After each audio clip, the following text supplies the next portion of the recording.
Sinimulan na ang paglikas sa mga pasaherong sakay ng cruise ship na tinamaan ng hantavirus. Dumaong ang MV Hondio sa Spanish island na Tenerife. Isa-isa munang nag-health check sa higit 100 pasahero bago isagawa ang evacuation.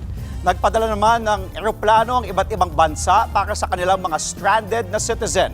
Doon, magsasagawa ng home monitoring. Ang mga tripulante naman kabilang ang 38 Pilipino mananatili sa barko para pumunta sa Netherlands para isagawa ang disinfection sa sasakyan. Sa huling report, 3 pasahero ang nasawi ng dahil sa hantavirus. Mga kapatid, Andre Felix po, iba na ang may alam at may pakialam sa panahon ngayon.